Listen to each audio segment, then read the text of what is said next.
妈妈的拿手菜，和朋友嘻嘻哈哈，闺蜜结婚了，她送的花，我们的手机里定格了许许多多的美好一刻。感动过后，怎样把幸福延长？拿出手机，微信扫一扫，把照片发给全程热映，暖暖的乐木卡把这一刻的触动保鲜在我们的手中，和家人一起分享，送给朋友留念，制作属于自己的相册或者照片墙。照片在哪里，生活就在哪里，这就是全程热映。最新一代微信打印设备，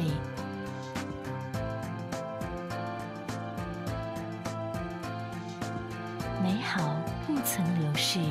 幸福仍在继续。全程热映，映生活够出色。各位安破的朋友们，大家好，欢迎大家关注安破网智慧厅。安破网今天会为大家介绍一款微信打印机，然后我们今天很荣幸可以邀请到微信打印机的产品经理人贺先生来到参与我们的访谈。贺先生你好。大家好。能不能给大家先介绍一下我们那个公司还有微信打印机的一些情况呢？好的。在介绍我们微信打印机之前，我首先给大家介绍一下我们微信打印机。现在能打印出的几种照片模板。首先的话，就是我们的这个一个广告模板，它分为一个照片部分，广告部分，然后一个微信二维码。最体贴人意的话，我们还可以让客户自己留言。然后第二个模板的话，就是一个照片全幅打印。我们即将发布的一个模板的话，就是一个这里大家看到这里一个二维码，这里是一个语音的一个储存，大家可以录一段语音上传上去，然后再通过这个二维码可以读取到一个语音的信息，在一个 APP 里面播放。好了，照片介绍完了，大家是不是很想自己也去尝试一下？打几张照片，这个没问题的。在不久之后，我们即将在全国各大城市的一些商业广场、一些电影院，或者是餐饮连锁机构等地就会大量的铺设机器，到时大家就可以过去免费体验了。微信打印机这个产品，在半年之前，大家可能对它都比较陌生，不知道它长得什么样子，具体做什么用的。在半年后的今天，我想各位可能在各大商场电影院夜店或者是景区，可能都看到过它，或者是自己体验过，也尝试过打印出照片。在介绍微信打印机之前，我想我必须得介绍一下我所在的公司——深圳市阿尔图科技有限公司。半年前的5月8号，我们阿尔图成立了，公司定性为移动互联网公司，从事商业智能终端的研发，以及为商业客户提供软硬件智能化的解决方案及运营。在5月8号公司成立的当天，我们发布了一款基于安卓系统和日升华打印机的一款微信打印机，这在当时的市场完全是一场革命。在发布会当天，我们的老板施家华先生曾经这样讲过：我们不是专门卖微信打印机的公司，微信打印机只是我们进入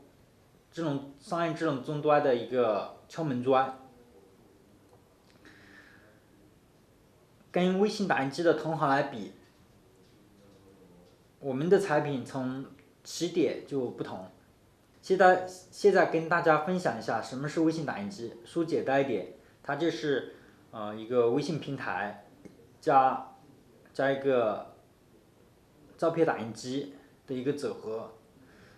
然后呢，能够利用智能手机在微信公众号平台上去进行照片实时打印。我们说的具体一点呢，就是说，要一个智能手机，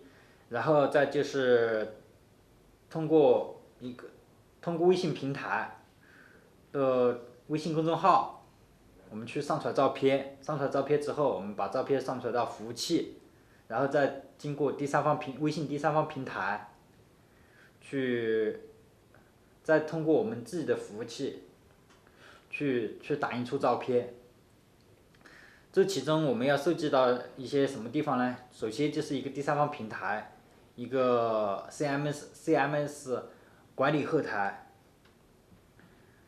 再就是一个服务器，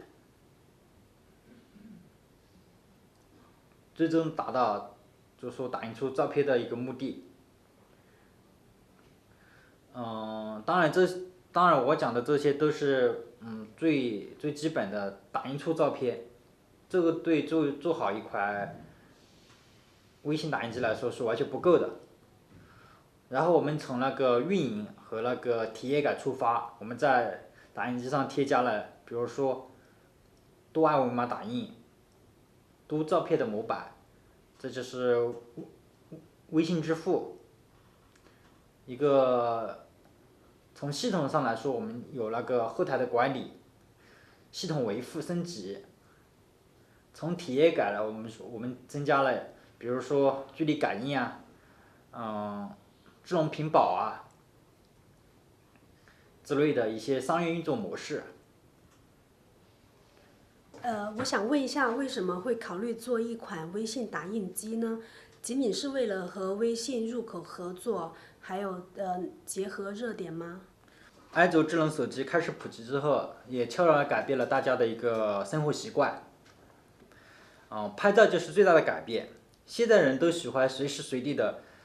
抓拍自己认为值得留念的一些事物，而这么多照片之中，总有几张是自己想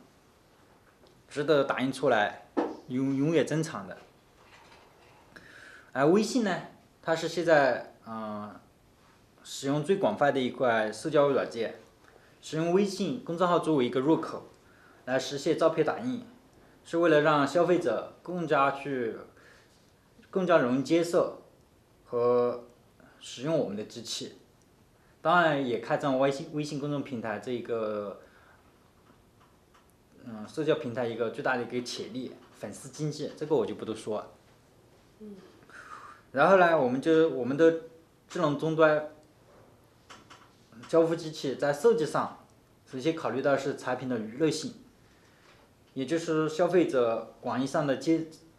一个接受度。所以我们想把微信公众平台和照片实时打印链接到一起，这本来就是非常棒的一个 AD。我们在选择接受人群上，选择的是14岁到40岁左右的女性，她们更加感性，更加爱漂亮，也更加喜欢拍照。在我们智能终端投放的地方，活动的人数比例，女性的话一般在60%以上，她的消费能力一般在70%以上，持续的使用率在90%以上。就像女性更爱美、更爱买衣服一样，照片实时打印也会成为她们生活中的一部分。好，那我知道前几年也有不少做优惠券，还有一些自助终端的。刚开始的时候势头也很猛，部署的网点也特别多，但是最后也会被用户慢慢遗忘掉。那我想问一下，你们和他们之间有什么区别呢？还有怎样考虑那个长期发展？你讲的这个问题，其实就间接回答我们公司为什么要做安卓系统，的微信打印机了。安卓系统它是一个开发源的系统。它每天都有无数个应用去添加，也非常方便去筛除一些我们比较认为过时的一些应用。这个应用至少，这个系统至少在未来10年以内跟得上时代，跟得上我们社会的科技发展的一个脚步。好，那我想问一下，你们如何考虑微信打印机的一个盈利模式呢？它的主要收益来源于哪里？从一开始，我们做这个微信打印机就没有想过，就是从照片打印这个环节里面去盈利。我们现在在市场上投放的90%以上的机器，它都是那个做免费打印的。盈利它分为好几种，第一就是照片打印收费，第二就是粉丝，第三的话就是一个自媒体宣传，再就是一个品牌效益，而那个粉丝、自媒体和那个品牌效益，才是我们真正的一个盈利点。这的话就涉及到运营，我们现在的话公司就着重就是转运营这一块。好，那行业内也有做类似打印机的，我想问一下，你们如何考虑那个差异化呢？还有如何应付那个竞争，相互的竞争？跟同行比，我们的出发点本来就不同，我们的目标是做商业智能终端的研发及运营的。机器的构架也是在市场上首创的是爱族系统加那个日升华打印机的组合，更加追求客户的一个体验感，以及整个市场的一个运营。在我们公司成立之前，小型台式打印机的市场价格大概在1.4万左右，就是从今年5月8号到现在。现在一个市场价格，小型台式打印机的价格大概是在3000到4000，这个的话就是我们产品上市以来对整个市场的一个冲击。那我想问一下，市场终端用户的那个反馈是如何呢？从市场上的第一台微信打印机出现到至今也就1年多个时间。前面的很多种型号其实都是一个验证机一样的，或多或少的话都有不完善的地方，比如说系统问题啊、网络啊、第三方平台的稳定性啊，再是产品的设计、照片打印的一个成本，再是应用软件的一个功能的单调性，它都是或多或少的有一些问题。但是我们做产品的嘛，在发现，产品的成长就是发现问题，就解决问题。比如我们公司将发布的一个为运营而设计的一款第5代的O3系列的产品，这是专门就是目前市场上比较成熟的一款产品，不管是从外在的外观设计，还是内在的软硬件配置，再就是核心的系统应用，都绝对是精雕细琢的。在这里我先给大家打个小广告，卖个小关子，感兴趣的朋友可以关注一下，就知道O3这款机器到底是有多么棒。那贺先生，我想问一下你那个微信打印机的一个目标和愿景是什么呢？微信打印机这个行业的发展方向的话，它终究会归纳到商业智能化终端这一块去。作为其中的一个功能应用，商业智能终端才是未来的大势所趋。我作为我们公司立志成为商业智能终端的一个领航者，我们二图公司正在这条路上不断的探索中。感谢贺先生今天精彩的介绍和分享，同时也感谢安破网朋友的观看。希望这一款微信打印机能够获得大家的喜欢。同时我们也会继续努力，为大家带来更多精彩的智能设备。在这里我谢谢贺先生的到来，谢谢。然后也谢谢大家的观看，谢谢。